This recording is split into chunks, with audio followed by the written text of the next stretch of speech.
Hi everyone, in this video I'll show you how to create a drop-down list in Excel in a very easy way. Let's start by entering some basic data manually. In the first sheet, I'm adding a few months like January and February, then I'm dragging down till December.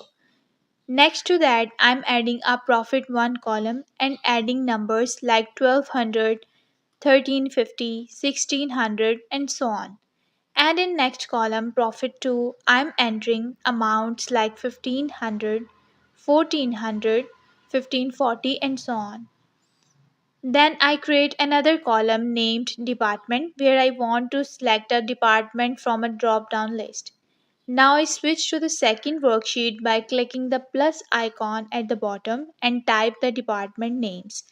For example, sales, marketing, finance, HR, etc. in a vertical list.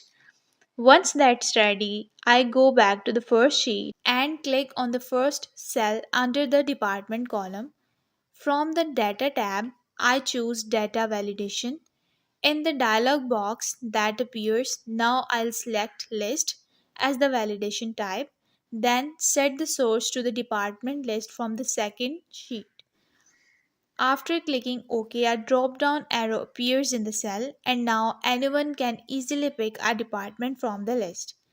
I can even drag the cell down to apply the same drop down to other rows.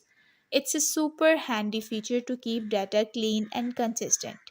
And that's it. If you find this video helpful, please don't forget to like, share and subscribe for more tutorials. Got any questions? Drop them in the comments below.